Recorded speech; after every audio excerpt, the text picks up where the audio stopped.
Bonjour et bienvenue pour cet échange autour des maisons sport santé en Pays de la Loire. Un sujet par interview, la parole donnée aux coordinatrices et coordinateurs des maisons sport santé sur un sujet précis qu'elles défendent au quotidien. Aujourd'hui, on va s'intéresser à la maison sport santé de la ville d'Avrier, tout près d'Angers, dans le Maine-et-Loire. Une maison sport santé pilotée par la ville qui s'est engagée depuis quelques années sur l'accessibilité aux pratiques des activités physiques et sportives pour tous. Aux côtés des professionnels de santé, des associations et des professionnels du sport, avec la motivation de répondre aux besoins des petits et des grands. Alors merci Marie, merci Olivier et Marc pour votre temps accordé et je vous souhaite une bonne écoute. Marie, Marc, Olivier, bonjour. On se retrouve pour vous interroger sur votre maison sport santé, sur le fonctionnement d'une maison sport santé au sein d'une collectivité. Mais avant tout, je vais vous demander de vous présenter rapidement. Et je vais commencer par toi, Marie. Oui, Marie Caillot, j'ai 36 ans. Je suis issue du cursus STAPS avec l'option APAS et j'ai également un BPJEPS AAN pour être maître nageur, donc activité aquatique et de la natation. Je suis moi-même sportive, ancienne basketteuse. Donc, je pratique la course à pied, un peu de cross-training et de la natation. Et je suis ETAPS pour la ville d'Avrier depuis 5 ans. J'ai la chance d'accompagner la maison sport santé d'Avrier depuis son lancement. Et moi, ce qui m'anime dans mon travail, c'est de voir concrètement comment l'activité physique peut changer les vies, redonner confiance, améliorer la santé et puis créer du lien social. Ok, merci Marie. Olivier, tu peux te présenter s'il te plaît? Olivier, je suis directeur des sports de la ville et d'autres fonctions en qualité de responsable du pôle rayonnement et attractivité de la collectivité. Je suis en poste sur mes fonctions depuis une quinzaine d'années maintenant et je coordonne le dispositif sport santé depuis fin 2020. Voilà. Et donc, on a à la fois la coordination et la mise en place des ressources nécessaires au développement de la maison sport santé. Ça marche, merci. Et enfin, pour finir, Marc. Oui, bonjour Charles, merci à toi et à vous de prendre du temps aussi pour interroger la Maison Sport Santé d'Avrier. Moi, je suis donc Marc de Singly, je suis l'adjoint sport au loisir et à quelques événements de la ville d'Avrier dans le 49 et en charge de déployer la politique de santé sur le territoire avrier, sport santé et littératie. Je sais qu'on évoquera ça tout à l'heure. Merci Marc. On est ici parce que la ville d'Avrier, donc qui se situe dans le Maine-et-Loire, est maison sport santé depuis quelques années maintenant. Marie, une question peut-être toute bête, mais tout le monde n'a pas forcément la même définition. C'est quoi une maison sport santé? De manière générale, c'est un lieu de ressources qui permet à chacun, quel que soit son âge, son état de santé ou ses conditions physiques, d'accéder à une activité physique adaptée. L'idée, c'est d'accompagner les personnes de manière sécurisée vers plus de mouvements au quotidien, que ce soit pour prévenir la maladie, se remettre d'un souci de santé ou simplement mieux vivre. Et puis concrètement, c'est promouvoir l'activité physique comme un outil de prévention et de bien-être pour l'ensemble de la population, donc que ce soit enfants, adultes, seniors et également personnes en bonne santé. Accompagner aussi les personnes atteintes de maladies chroniques en ALD, donc affection longue durée, ou en perte d'autonomie, en leur proposant un parcours d'APA adapté. Faire le lien aussi entre le monde médical et le monde sportif, en travaillant avec les médecins, les professionnels de santé, les éducateurs sportifs, les associations. Et puis, plus précisément sur Avrier, nous, c'est un espace d'accueil permettant d'informer et d'orienter les personnes dans leur programme sport santé, de réaliser aussi des bilans de conditions physiques sur la base d'une prescription d'activité physique adaptée lorsqu'elle est requise, et des éventuelles contre-indications relevées par le médecin. Et sur Avrier, c'est également un lieu d'exercice à la pratique de l'APA et un espace où on sensibilise la population à l'importance pour la santé de la pratique régulière d'une activité physique à tout âge et tout au long de leur vie. Ok, merci, c'est très, très, très précis. Moi, ce qui m'intéresse souvent quand j'interroge les maisons sport santé, c'est Une fois qu'elles sont maisons sport santé, donc on coopère évidemment sur plusieurs années avec elles, mais comment on devient maison sport santé? C'est-à-dire que toute collectivité, tout projet ne va pas jusqu'à enfin, jusqu'au dépôt d'habilitation pour devenir maison sport santé. Est-ce que la ville d'Avrier, comment elle est passée d'une politique, d'un dispositif sport santé à une maison sport santé? Est-ce que tu peux nous en parler, Olivier? Dès 2000, la fin 2020, le président de la FASA, la Fédération des associations sportives d'Avrier, était venu rencontrer l'adjoint sport en lui faisant part de constats assez simples. Il avait un cours d'escalade, il était aussi président de l'ASA Escalade et il dispensait un cours d'activité physique adaptée d'escalade en lien avec des femmes qui étaient à l'ICO, l'Institut de cancérologie de l'Ouest. Et il nous a fait part de ces difficultés à le développer et manque de personnes qui étaient inscrites dans ce cours. Et très rapidement, on a senti le besoin de l'accompagner dans une démarche plus globale, à la fois de la mise en place d'une politique sport santé à l'échelle de la ville et d'accompagnement des associations qui souhaitaient enclencher le pas sur ce dispositif. Et donc, on a mis une petite année de gestation de projet avec donc cette fédération d'associations pour faire naître un projet plutôt novateur qui est porté par la ville et piloté par la ville avec des associations de support. Marie évoquait tout à l'heure effectivement la volonté de s'inscrire dans un parcours à la fois avec nous, la ville, mais aussi au travers les associations qui œuvrent sur Avrier. Très vite, on s'est mis en réflexion, on a mis un comité de pilotage, comité pluridisciplinaire avec à la tête des élus, le maire, un premier adjoint médecin, Marc issu du CHU d'Angers, avec les enseignants APA, les représentants du milieu sportif d'Avrier et surtout les professionnels de santé, hein, et donc qui ont été très actifs dans le dispositif pour mettre en place ce parcours. Et très vite, on a mis en place un lieu ressource sur une salle de sport, très simplement parce qu'on a pensé Maison Sport Santé au travers un dispositif et une politique avant de dégainer le lieu et la plateforme Sport Santé. C'était aussi l'originalité de notre projet.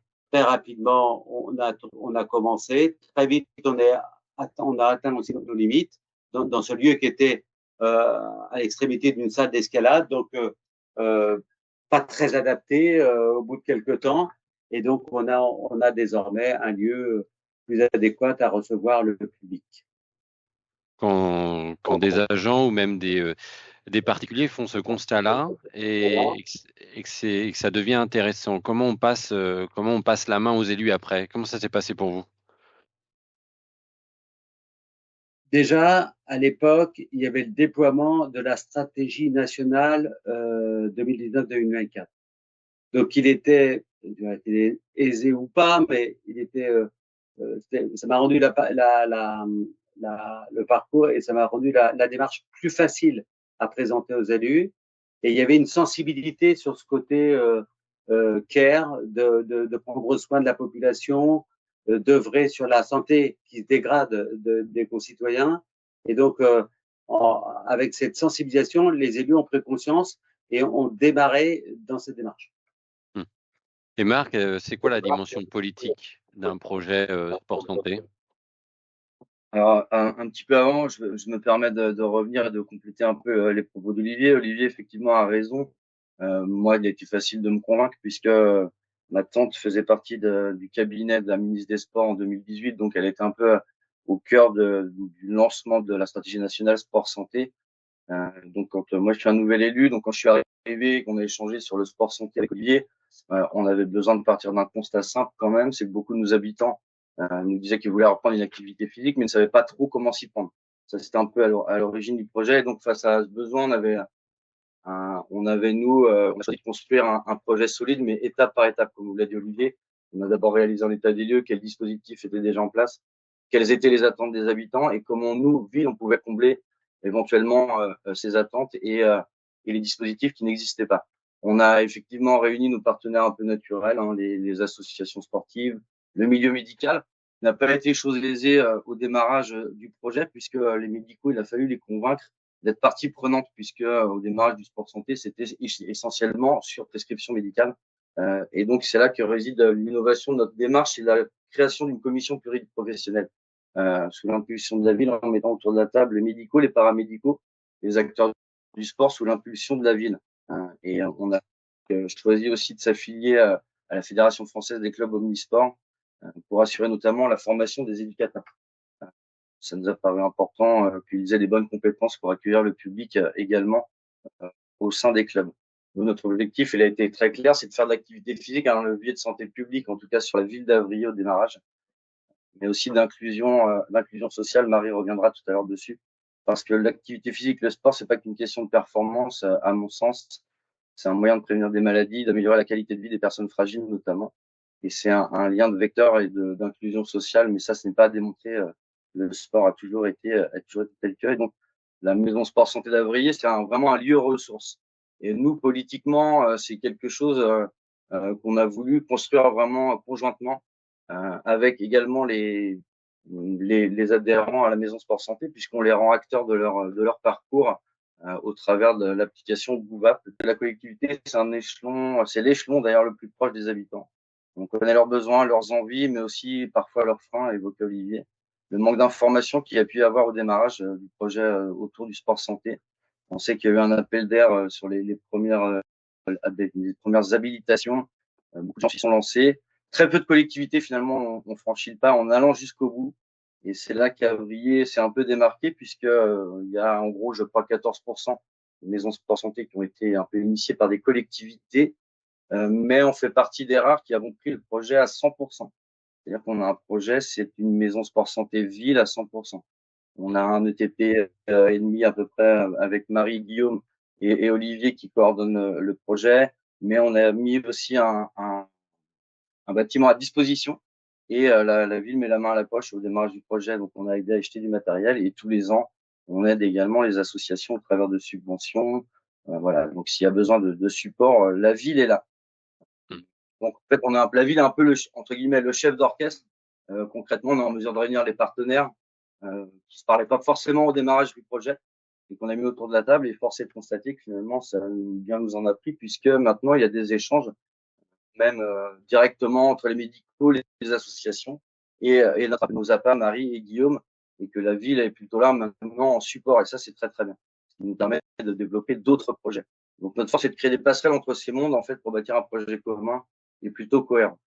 Mais la ville, j'ai envie de dire, ne s'arrête pas à cette simple mise en réseau. On donne un cadre, on sécurise des parcours. On a mis en place cette commission, des dispositifs de coordination. On veille à la qualité des formations proposées aux éducateurs et on soutient financièrement et logistiquement les initiatives locales. Est-ce qu'il a été facile pour les élus de trouver leur place, de se dire la ville doit faire ça, là on ne va pas trop loin parce qu'on va être en concurrence avec les associations sportives. Est-ce que ça a été facile de trouver le bon échelon?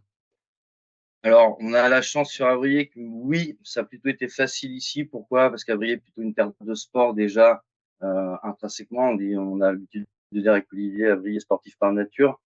Et donc, quand on a mis les associations autour de la table, effectivement, c'était une des craintes.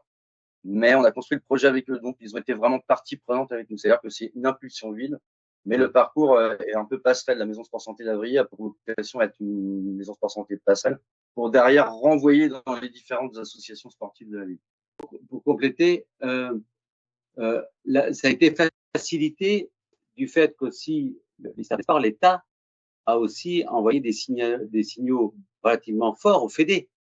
Pour qu'ils développent en leur sein des activités physiques adaptées. Je pense au basket, je pense au handball, je pense à d'autres activités. Et on voit bien que les politiques et l'incitation des politiques, elle va un peu dans ce sens depuis maintenant 2-3 ans. Et donc, ça crée de la résonance au niveau local et dans les associations riennes, forcément. Et puis tout ce qu'on vit en ce moment, les maisons sport santé sont aussi là pour ce qu'on disait, renforcer le lien social, le recréer et renforcer le vivre ensemble. Et les gens en ont mondialement besoin en ce moment. Et justement, Marc, depuis le début, tu as évoqué la dimension sociale du projet. Marie, toi qui est au contact des bénéficiaires, des adhérents de la Maison Sport Santé, quel est le rôle social de la Maison Sport Santé? Là, pour faire un petit état des lieux, nous, de la maison Sport Santé, on a à peu près un âge moyen de 65 ans. La majorité, c'est quand même à 54%. On est sur des retraités. Mais je trouve que en réalité, c'est un peu un projet hybride, si on peut dire ça, du sport pour la santé, mais aussi un levier social, parce que il crée des rencontres, donne confiance. Nous, on trouve avec Guillaume que l'activité physique permet de créer du lien. Pratiquer une activité physique prescrite par le médecin, ça amène souvent à intégrer un groupe. Nous, personne ne pratique seul. Donc, des cours adaptés, que ce soit en association ou en club plutôt santé, ça favorise quand même les rencontres, l'entraide et la lutte contre l'isolement, clairement. La dimension collective de l'activité physique permet de se sentir encouragé, soutenu, valorisé. Les personnes viennent sur une séance et se disent allez, on se revoit la semaine prochaine. Ou, on trouve que ça, c'est très important. Et puis, là, je vais parler un peu plus sur les médecins. On trouve aussi que l'activité physique encadrée par la prescription ouvre des opportunités d'accès à une pratique plutôt sécurisée, avec des personnes qui osent peut-être pas franchir le pas seules.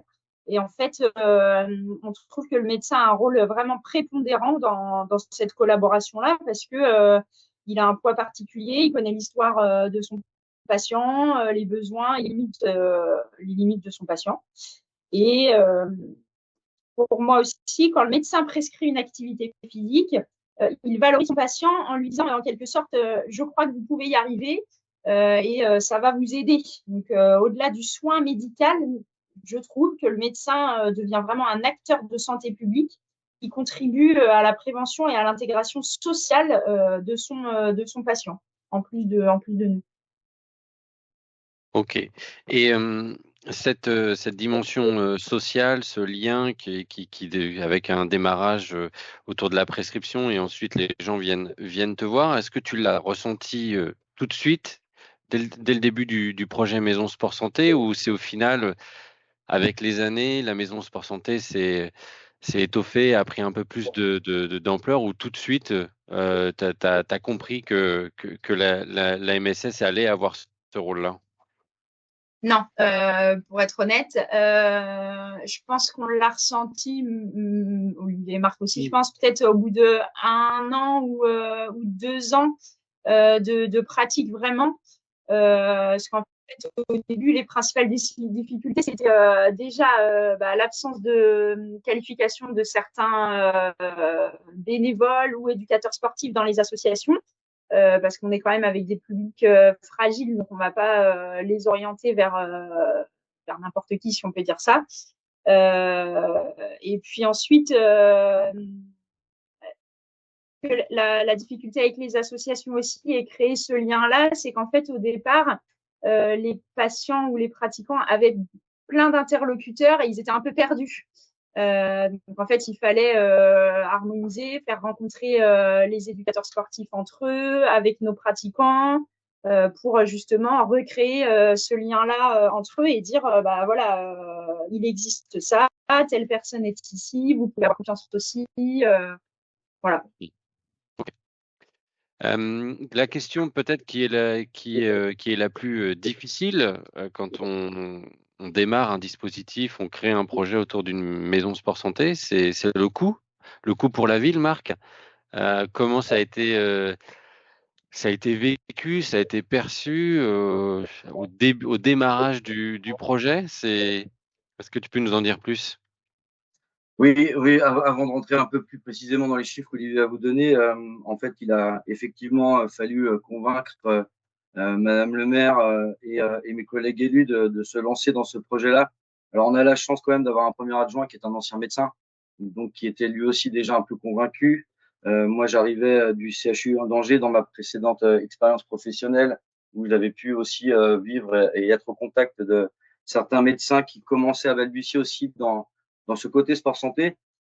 Et puis, on ne fait pas un projet sans fond. Donc, il a fallu effectivement débloquer pour du côté municipalité quelques deniers, mais on s'est rendu compte tout de suite, et c'est là que le projet a pris tout son sens, c'est que grâce à notre collaboration avec les associations sportives d'Avrier, on a pu aller chercher aussi des subventions auprès du département et de l'ANS notamment. Donc, en fait, quand on met ça bout à bout, finalement, oui, ça a un coût, mais finalement, ce coût n'est pas si énorme que ça, et en plus, vu les retombées que ça peut avoir sur la santé de nos habitants. Je pense que on peut avoir l'habitude de dire que on peut dépenser sans compter, mais là, on a dépensé, mais en regardant vraiment au plus près les dépenses, mais vraiment sur des choses essentielles. En fait, j'ai envie de dire, il n'y a pas de superflu dans ce projet-là. Grosso modo, le budget annuel du sport santé sur Avrier, c'est 100 000 euros. 100 000 euros avec entre 60 et 80% de masse salariale qui sont des frais de rémunération pour les enseignants à part, qui sont sur un volet de coordination aussi du dispositif, parce que qu'il faut bien comprendre, c'est qu'effectivement, la ville a développé et a mis en place cette plateforme Sport Santé MSS, mais développe une politique beaucoup plus large, notamment en direction des scolaires, sur cette sensibilisation à la question de la santé et auprès des enfants dans les écoles. Voilà. Et donc, c'est une politique plus globale. Et sur cette question de la maison sport santé, c'est 100 000 euros. 100 000 euros, c'est à peu près 6 euros par habitant. Ça donne aussi des ratios sur Avrier. Une ville de 17 000 habitants. Et donc, ce qui permet à la fois de rémunérer des acteurs, des intervenants, de payer du matériel et de mettre en place aussi une politique et un tarif social en fonction des tranches de quotients familiaux pour permettre l'accès à chacun à ces activités physiques adaptées. Et à côté de ces frais, on a des subventions publiques versées à chaque association. Voilà, donc c'est maintenant extrêmement bien fléché. Les associations qui s'engageaient toucheraient une subvention de près de 1 000 euros qui viennent en plus des remboursements, parce qu'on a des remboursements des intervenants dans chaque club. Et donc, on a 8 associations engagées dans le dispositif, du handball, du basket, du qigong, de l'escalade et d'autres associations. Donc, avec cette prise en charge, à peu près 100 000 euros injectés chaque année, on arrive à un équilibre qui reste fragile. Mais on s'est dit, si on se lance dans le sport santé, que les socles pérennes ne sont pas encore garantis, eh bien, on va essayer de construire un projet comme s'il n'existait pas. Et donc, c'est comme ça aussi qu'on a pu convaincre la collectivité dans son ensemble. C'est de dire, voilà ce que ça peut coûter, mais voilà aussi ce que ça rapporte demain en termes on le disait tout à l'heure, de lien social, donc de recréer du lien. Notre équipe, et c'était un peu son leitmotiv, c'était de recréer du lien sur son territoire. Et ça passait notamment par cette dimension-là. Encore une fois, moi j'étais un peu effaré de voir Avrier, il y a une partie de la population qui est vieillissante, et cette population-là ne savait pas où aller ni quoi faire. Il était hors de question pour eux de s'inscrire dans un club, parce que pour eux, le club veut dire sport, le sport veut dire performance. Et donc, enfin, toute cette dimension-là, on l'a prise un peu en occultant quelque part le fait qu'il puisse y avoir des subventions pérennes au fur et à mesure. Mais très rapidement, quand on a commencé à échanger sur le projet et à aller voir le département notamment, tout de suite, le département a un peu ouvert ses oreilles, a vu ce projet d'un bon œil et a décidé de l'accompagner quasiment dès la deuxième année. Des nouveautés pour la maison sport santé, je vais laisser Marie. Après, je reviendrai peut-être sur les effets que ça a eu sur la municipalité en tant que telle, parce qu'il y a eu comme des effets très importants et plutôt positifs. Mais sur les nouvelles actions, Marie, peut-être que tu peux en dire 2 mots. Ouais, des nouvelles actions depuis 1 an quasiment. On propose à tous les agents de la ville de faire de l'activité physique sur leur pause méridienne, et ça gratuitement. Donc, ils ont la possibilité de faire des cours de pilates, des cours de renforcement musculaire. C'était pas dans le projet initial. On a aussi maintenant, on propose 3 fois par an, nous, ce qu'on appelle des matinées actives à destination des plus de 60 ans, réservées aux avriliens, où là, l'objectif, c'est de promouvoir l'activité physique par le biais de jeux, de nouvelles activités toujours adaptées aux personnes de plus de 60 ans. Également, on met en place maintenant une semaine sport santé, souvent en juin, où là, c'est permis entre guillemets de mettre en lumière différents acteurs de prévention. Donc, on a entre autres des diététiciens, nos associations sportives partenaires, bien évidemment, et pour l'instant, à chaque fois, on essaye d'avoir des idées un peu novatrices sur les activités pour que ces semaines ne soient pas identiques d'une année sur l'autre.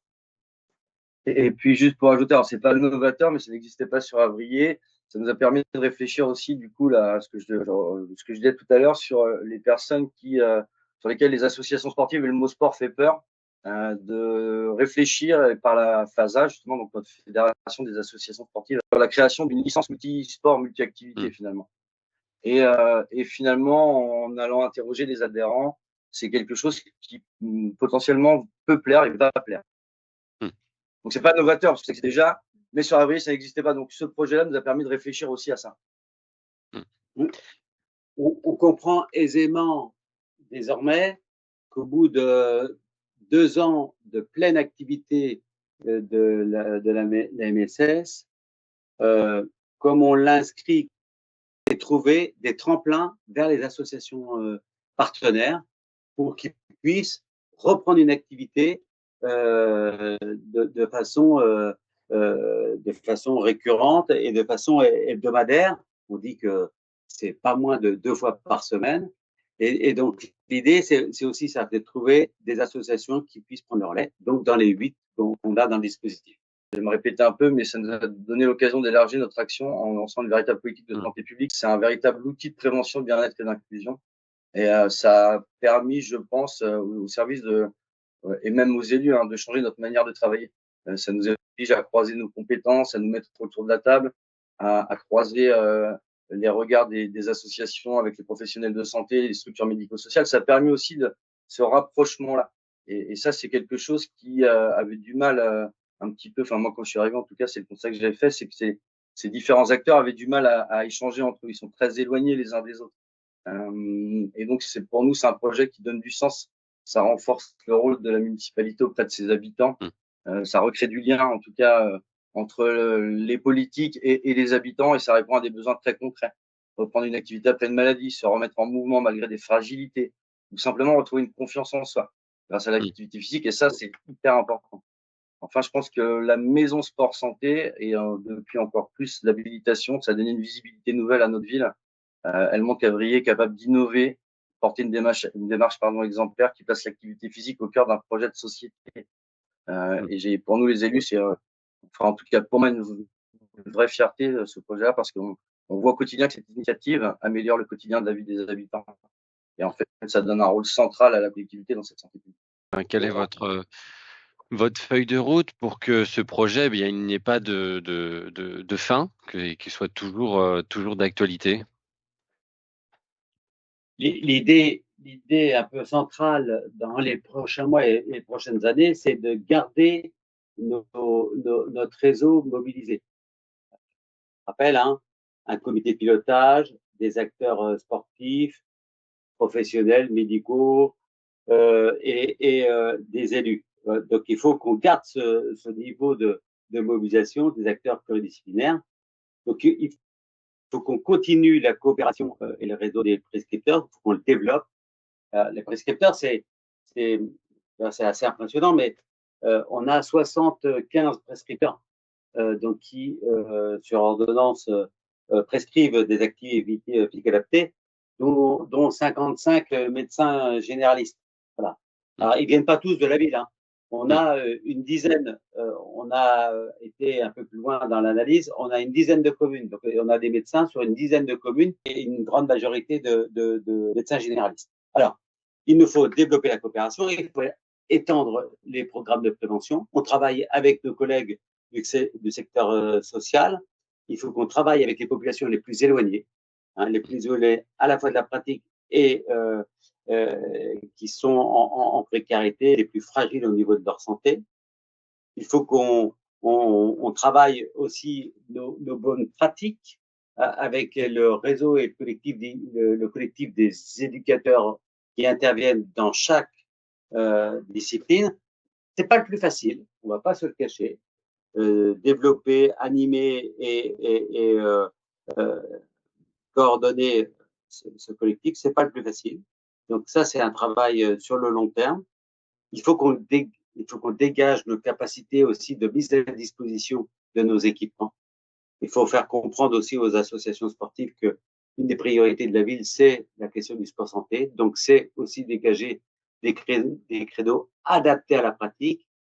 Quand on développe un créneau à 21h le soir, quand même, on va pas se cacher que c'est quand même une difficulté pour avoir des bénéficiaires et des pratiquants qui ont peut-être du mal à sortir à 7 heures. Une des perspectives, c'est aussi peut-être d'intégrer de nouvelles technologies, les casques virtuels, les jeux interactifs, là, multimédia, voilà. Et donc ça va peut-être nous interroger sur des méthodes un peu innovantes. Ça sera nos réflexions dans les prochains mois. Et puis il faut qu'on pérennise notre modèle, donc le parcours, la sortie. Et puis si on peut s'inscrire comme une référence au niveau régional, eh bien c'est avec grand plaisir. On témoigne assez couramment. Prochainement aux assises nationales et européennes du sport santé de Strasbourg. Voilà, c'est notre modèle qui sert un peu d'exemple. On donne quelques conseils, on accompagne, voilà, et ça c'est avec grand plaisir qu'on accompagne les collègues, nous, des territoriaux, et puis pour Marc, des élus. Et tu as parlé d'aller vers les publics les plus éloignés. On sait que c'est pas forcément la chose la plus aisée. Quels ingrédients faut-il mettre pour une collectivité qui souhaite accompagner ces populations qui peuvent être éloignées de ces enjeux de santé publique, c'est-à-dire pratiquer de l'activité physique dans le quotidien, limiter les comportements sédentaires, etc. Avant de donner la parole à Marie qui fera le focus sur une des actions, c'est une politique générale. Alors, dans la politique générale, c'est forcément toucher le plus grand nombre. Et donc, on a des actions de promotion d'activité physique sur l'ensemble des événements de la ville. À chaque fois qu'on a un événement, la MSS est présente. Et donc, l'idée, c'est de vulgariser l'activité physique, le pourquoi, du comment, les bilans, etc. Et ça c'est aussi une promotion de l'activité physique au travers de toutes les activités, jusqu'à les agents de la collectivité. Ça, c'est la première. Et puis, l'idée, c'est d'amener vers une pratique et vers des aménagements. Et l'activité physique, elle se développe au travers le développement et les aménagements et l'urbanisation de la ville. Et notamment, là, on a inauguré il y a un peu plus d'un an une aire de glisse, un skatepark très adapté à une promotion de l'activité physique, accessible à tous, même pour les publics les plus éloignés de la commune. Avant que Marie donne son exemple, j'aimerais aller un tout petit peu plus loin dans l'idée de recréer du lien. C'est aussi beaucoup d'échanges et de dialogue avec ces publics aussi très éloignés de la pratique pour entendre, écouter, comprendre leurs attentes. On a un exemple très concret, je ne sais pas si tu l'avais, Marie, mais sur des femmes qui sont dans un quartier un peu plus, on n'a pas de QV à Avrier, mais on a un ou deux quartiers un peu plus entre guillemets prioritaires. Et donc ces femmes, après les avoir écoutées, entendues, comprises, on a mis en place un cours de boxe thérapie où elles viennent frapper dans un sac, mais c'est aussi pour déverser un peu toute leur colère, tout ce qu'elles peuvent vivre au quotidien dans un endroit qui leur appartient, avec des gens formés, et qui sont là à leur écoute. En fait, ça ne sort pas de cet endroit-là. Et en fait, ce public-là a besoin de ce genre de choses. Un petit peu, ils ont du mal un peu à se montrer en collectivité, comme pour des enfants obèses, par exemple. Olivier parlait de réalité virtuelle. Quand on les écoute, on peut les remettre en selle au démarrage par de la réalité virtuelle. En fait, il y a des choses maintenant très bien faites. Mais c'est vraiment en allant vers, voilà, les gens. Voilà ce que je voulais. Et pour rejoindre Marc, du coup, c'est oui, en allant vers. Et plus concrètement, nous, on s'aperçoit que c'est vraiment une intervention hors les murs, si on peut parler comme ça, parce que sinon, ils viendront jamais. Donc, nous, en fait, on sait aussi, on travaille en collaboration avec les médiateurs sociaux de la ville. On en a 2 sur Avrier, ce qui permet aussi de voir concrètement les besoins. Donc nous, là, on s'est aperçu que les besoins cette année, on va travailler auprès de plus particulièrement d'adolescentes qui s'arrêtent clairement de faire de l'activité physique. Donc là, on va travailler sur notamment le lundi soir et éventuellement un créneau vraiment réservé qu'aux filles. Et on a aussi mis en place l'année dernière un projet avec des éducateurs spécialisés dans le cadre d'une association qui s'appelle la pension de famille, où c'est des personnes qui sont isolées et voilà en souffrance psychique ou sociale, pour qui l'activité physique fait pas du tout partie de leur quotidien. Donc on est intervenu sur 10 séances avec les éducateurs spécialisés. Et l'objectif, c'est que maintenant, on espère qu'ils le font, mais maintenant, les éducateurs spécialisés font une fois par semaine, nous c'était le mardi matin, une fois par semaine, il est proposé 1 heure d'activité physique dans la pension de famille pour les bénéficiaires. Il faut que les MSS soient très ouverts sur leur territoire. C'est une des conditions de la réussite, et donc de travailler en collaboration avec les services sociaux, avec le milieu sportif, avec les professionnels de santé.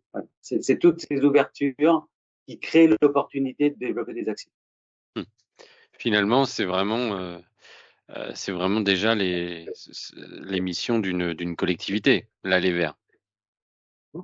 Donc, Oui, une collectivité peut. effectivement, mais ce sont des rôles qui se sont peut-être un peu perdus au fil du temps. Tout le monde, effectivement, ça fait partie des missions de chaque collectivité dans la République française, mais force est de constater que pas forcément tout le monde n'a ni le temps, ni les moyens, ni l'envie d'aller vers. Et il faut vraiment aussi cette sensibilité-là, en tout cas sur ce sujet-là.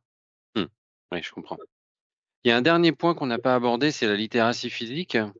Je sais que vous êtes engagé sur cette thématique. Brièvement, est-ce que vous pouvez nous expliquer votre engagement? C'était auprès des collégiens, je crois. Non, ce sont auprès des élèves de CM2 que nous avons choisi Ok, CM2. de ce projet-là. Mais c'est un bon rebond aussi par rapport à la question précédente. Et tu vas comprendre pourquoi on a fait ce lien-là aussi pour les gens les plus éloignés de la pratique. Parce que, alors, la littératie physique, ça peut sembler un peu compliqué au démarrage. Même moi, il y a 2 ans et demi avec Olivier, quand on a rencontré André Lachance du Canada, qui a évoqué ce thème, on ne savait pas du tout ce que c'était. En réalité, c'est relativement simple. La littératie physique, c'est comprendre pourquoi l'activité physique est bénéfique pour la santé et comment elle nous aide à rester fort, en forme et confiant. En clair, la littératie physique, on pourrait dire que c'est la capacité à comprendre, à apprécier, à pratiquer l'activité physique, mais tout au long de sa vie. Elle repose sur les 3 piliers principaux, les compétences motrices, la confiance en soi et la connaissance de son propre corps. Et on s'est rendu compte que ça pouvait là aussi être un des enjeux majeurs de santé publique et de bien-être à tous les âges de la vie, mais en commençant dès le plus jeune âge. Alors pourquoi nous on a décidé de s'engager dans cette démarche? Tout simplement parce qu'on a pris conscience que les habitudes de vie et notamment le rapport au mouvement se construisaient très tôt et que ça se perdait. Trop d'enfants perdent confiance en leur capacité physique ou associent le sport uniquement à la performance ou à la compétition. Et là, tu commences à voir le lien aussi avec les publics les plus éloignés. Donc, nous, avec la littératie physique, on a voulu au contraire redonner à chaque enfant le goût du mouvement, la fierté de progresser et l'envie de rester actif toute sa vie. C'est-à-dire que plus tu vas ancrer des marqueurs que l'activité physique est bonne, moins tu auras de rupture de parcours tout au long de ta vie. En gros, c'est ça. Et c'est en fait dans ce cadre-là qu'on a lancé un projet innovant avec l'IFEPSA, qui est l'Institut de formation et d'éducation physique et sportive des Ponts de C, qui s'adresse donc aux élèves de CM2, à l'ensemble des élèves de CM2 de la ville d'Avrier. Et donc, ça a pour but de les aider à mieux connaître leur corps et à développer leurs compétences motrices, et évidemment à renforcer leur confiance dans les pratiques d'activités variées. Ce projet, on l'a construit de manière holistique, c'est-à-dire qu'on a pris l'enfant dans sa globalité. C'est une étude qui s'étend sur 3 années et qui comporte plusieurs volets. Le premier, il est cognitivo-affectif, avec un questionnaire qui mesure la motivation, la confiance en soi, mais aussi les connaissances des enfants sur l'activité physique et le sport. Le deuxième volet, c'est comportemental, avec le port d'accéléromètre pendant 8 jours, où là, on va mesurer et on va suivre précisément leur niveau d'activité au quotidien. Il y a un dernier volet qui est physique et qui, lui, comprend des tests, notamment la planche pour l'endurance abdominale, les parcours d'habilité motrice et le test navette que tout le monde connaît pour l'endurance cardiovasculaire.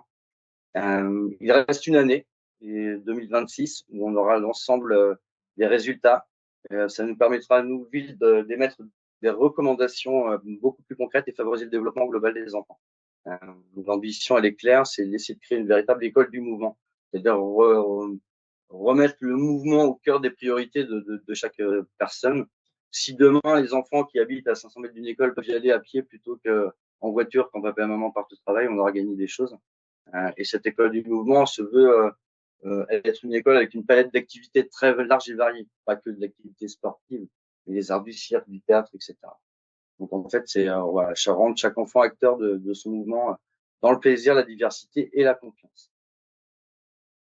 Ok, En gros, merci. c'est un projet pour conclure qui associe sciences, pédagogie et créativité en fait. Donc ça incarne la volonté de la ville d'accompagner ses enfants vers une vie plus active dès le plus jeune âge, mais on est déjà en train de réfléchir à l'après et d'essayer de peut-être potentiellement d'étudier une tranche d'âge 55-65. Ok, merci. Très clair. J'espère que ceux qui écouteront pourront avoir assez d'informations et s'ils en veulent plus, il y a beaucoup d'articles qui sortent d'année en année sur le sujet de la littératie physique.